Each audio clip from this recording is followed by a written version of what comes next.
Assalamualaikum warahmatullahi wabarakatuh. Di video kali ini kelompok kami akan menampilkan video bermateri perangkat lembaga peradilan. Untuk menjalankan tugas dan fungsinya di bidang kekuasaan kehakiman, setiap lembaga peradilan mempunyai alat kelengkapan atau perangkatnya. Pada bagian ini, kalian akan diajak untuk mengidentifikasi perangkat dari lembaga-lembaga peradilan tersebut, yang terdiri dari A.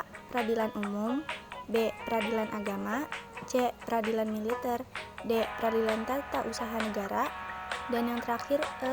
Mahkamah Konstitusi. A. Peradilan umum. Pada awalnya peradilan umum diatur dalam Undang-Undang Republik Indonesia Nomor 2 Tahun 1986. Setelah dinilai tidak sesuai lagi dengan perkembangan dan kebutuhan hukum masyarakat dan kehidupan ketatanegaraan menurut Undang-Undang Dasar Negara Republik Indonesia tahun 1945.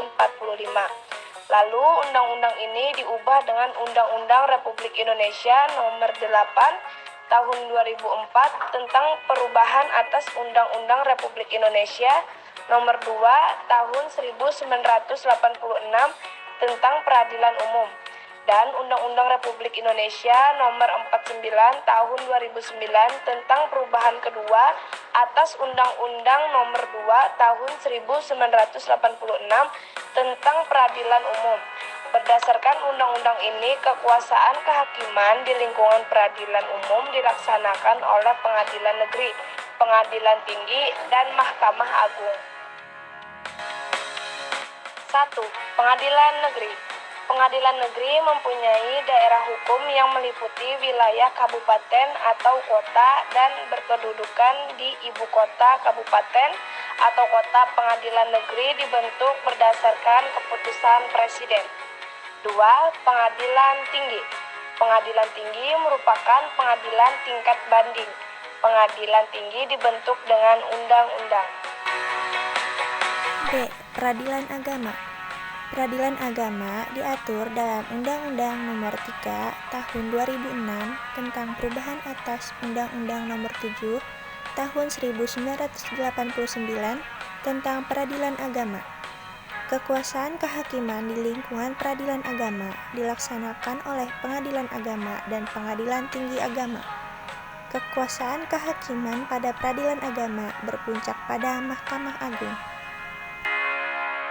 Peradilan agama terdiri dari 1. Pengadilan agama. Pengadilan agama berkedudukan di ibu kota, kabupaten atau kota, dan daerah hukumnya meliputi wilayah kabupaten atau kota.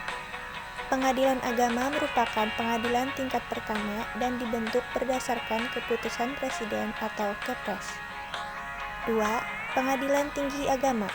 Pengadilan tinggi agama berkedudukan di ibu kota provinsi dan daerah hukumnya meliputi wilayah provinsi.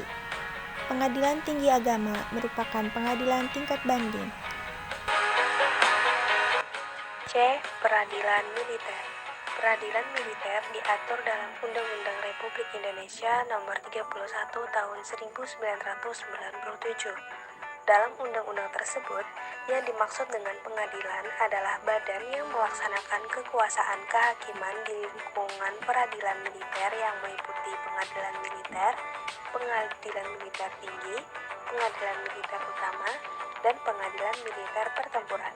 Dalam peradilan militer dikenal adanya auditorat, yaitu badan di lingkungan TNI yang melakukan kekuasaan pemerintah negara di bidang penuntutan dan penyidikan berdasarkan pelimpahan dari Panglima TNI. Auditorat terdiri atas auditorat militer, auditorat militer tinggi, auditorat jenderal, dan auditorat militer pertempuran. D. Peradilan Tata Usaha Negara. Peradilan Tata Usaha Negara diatur dalam Undang-Undang Nomor 5 Tahun 1986 tentang Peradilan Tata Usaha Negara. Undang-Undang Nomor 9 Tahun 2004 tentang perubahan atas Undang-Undang Nomor 5 Tahun 1986 tentang Peradilan Tata Usaha Negara. Peradilan Tata Usaha Negara terbagi menjadi dua, yaitu yang pertama, Pengadilan Tata Usaha Negara Pengadilan Tata Usaha Negara berkedudukan di ibu kota kabupaten atau kota dan daerah. Hukumnya meliputi wilayah kabupaten atau kota. Pengadilan Tata Usaha Negara merupakan pengadilan tingkat pertama. Pengadilan Tata Usaha Negara dibentuk berdasarkan keputusan Presiden. Lalu yang kedua, ada Pengadilan Tinggi Tata Usaha Negara. Pengadilan Tinggi Tata Usaha Negara berkedudukan di ibu kota provinsi dan daerah. Hukumnya meliputi wilayah provinsi. Pengadilan Tinggi Tata Usaha Negara merupakan pengadilan tingkat banding. Dan yang terakhir, Mahkamah Konstitusi. Mahkamah Konstitusi merupakan perwujudan dari Pasal 24C Undang-Undang Dasar Negara Republik Indonesia tahun 1945. Mahkamah Konstitusi diatur dalam Undang-Undang RI Nomor 24 Tahun 2003 tentang Mahkamah Konstitusi dan Undang-Undang RI Nomor 8 Tahun 2011 tentang perubahan atas Undang-Undang Nomor 24 Tahun 2003 tentang Mahkamah Konstitusi. Untuk kelancaran tugas Mahkamah Konstitusi dibantu oleh sebuah Sekretariat Jenderal dan Kepaniteraan yang susunan organisasi, fungsi, tugas, dan wewenangnya diatur lebih lanjut dengan keputusan Presiden dan usul Mahkamah Konstitusi. Nah, itu saja penjelasan materi mengenai perangkat lembaga peradilan yang dapat kami sampaikan. Semoga video ini bermanfaat. Sekian, terima kasih.